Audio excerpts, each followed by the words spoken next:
Hello guys, I am a stone node, and in today's video, it's going to be the Rust Console Beginner's Guide. And what is going on?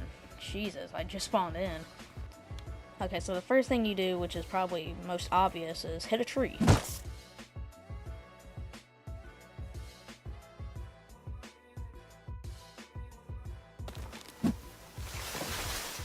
So once you hit your first tree down, you may want to hit a second.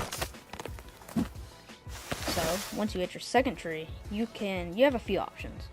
So you might have over 1,000 wood, which you can make a spear with to attack people, or you can make a building plan and a hammer and a tool cut board, which I don't know if you'd have enough to make all of that, but hit down one more tree and you definitely will, and just slap down a base.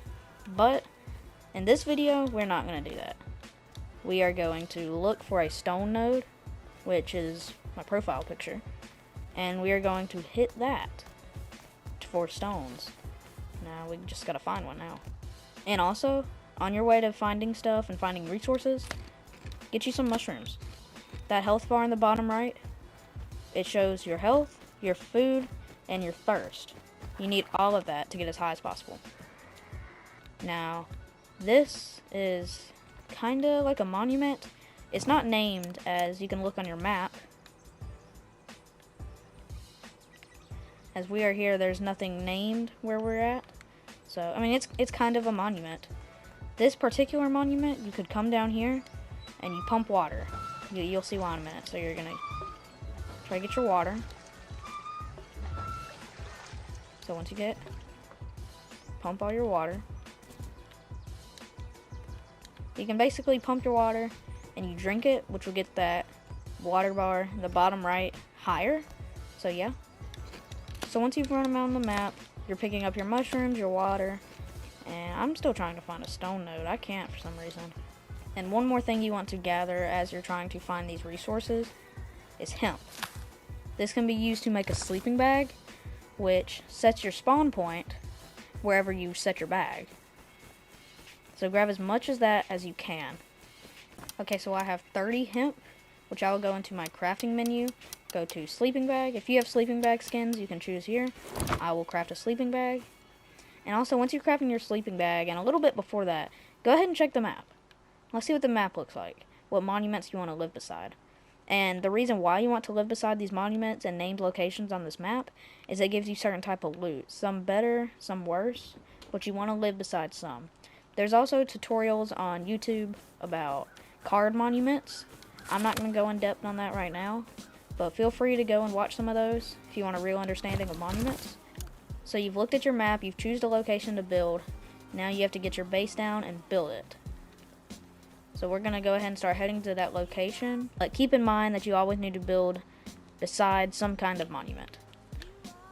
This server has like 0 stone nodes. I've run around. Never mind. Speaking of stone nodes. So once you find your stone node, which stone looks like this, there's 3 types of nodes in this game: metal, sulfur, and stone. So in the daytime, while the sun's out and you can see really well, there's a shining little thing on the stone node, and that's on all the nodes. You want to hit that. You get more resources when you hit the shining star, but it also breaks faster. Okay, so once you have harvested your stone node, or you may have found a couple of stone nodes, which the more the merrier. See, here's another one for me. What you want to do is go to your crafting menu. Depending on what controller you play on, for PS4, it's the top D-pad. I'm not 100% sure what it is for Xbox. I don't play on Xbox. So PS4, click the top D-pad. So now in your crafting menu, craft a stone pickaxe and a stone hatchet. You may not have enough for a stone hatchet, but if you do, you want to craft both of them. Now, the reason we're going to craft a stone pickaxe and hatchet rather than using our rock is we get more resources and it harvests faster. Okay, so once our pickaxe has been made, same thing we did last time. Let's try to hit the shining star. Do our best. If you miss some, it's okay. Hit that shining star. Okay, so once you have some resources, now look at all of these resources we have. We don't have a lot of wood, but we have a good bit of stone. We don't want to lose this, right? So let's place it on a sleeping bag around here somewhere, if I can place it. There we go. So here's our sleeping bag. Now, since I need some more wood, I'm going to take my hatchet and farm some more wood. Okay, so once you've gotten enough of your resources, you want to go to your crafting menu, craft a building plan, a hammer, a tool cut board, and a door and a lock. That's a lot of stuff, and that's why you need a lot of wood and resources. So go ahead and craft all that stuff when you get the resources.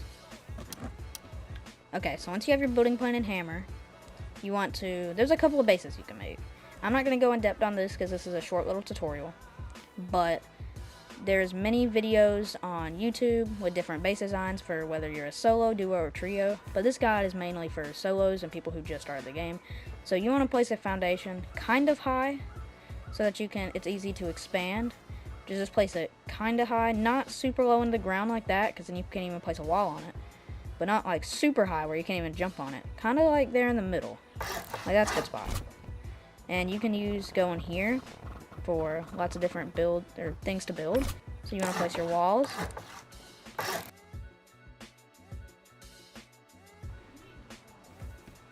The walls, you can just upgrade to stone for now, or wood, my bad, sorry.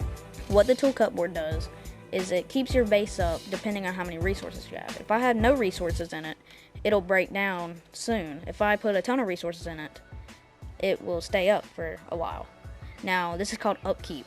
If you look on the right of my screen, you can see upkeep 10 days. So it'll stay up for 10 days because I have a lot of resources in it. If you go in here, you can see the amount of resources you have in it. The tool cut board can also be used as a storage box. As see, I have sulfur and cloth in there, and I don't need sulfur and cloth to upkeep my base. So that's a general tip. So once you have your base down, you may have a lot of stuff in your inventory. I don't right now, but if you do from farming, you're going to want to put it somewhere, right? So let's go back outside. You may have enough wood, but you want to go back outside, hit one more tree. Okay, so once you have hit a tree, maybe you hit two, maybe you hit one, it doesn't matter. You want to go to your crafting menu, wood storage box. You can craft, it doesn't matter how many you craft, but don't get too many. As right now, we're just in a 1x1, and we might not have any room if we place too much. So I'm only crafting 3 right now, and I'm just going to place 3 down. So once we have our boxes down and our base, we can get whatever we need to put in it. Right now, I'm just going to go ahead and put in all my stuff. Just all of it. I don't really need it right now. And yeah, that is a simple start. You have your boxes to put your resources in. You have your tool cut board for upkeep. You have a safe, secure base. Now in the future, you're going to want to upgrade your base because wood is pretty easy to break depending on what weapon or tool you're using. And I hope you guys enjoyed and have a great, wonderful rest of your day. Goodbye.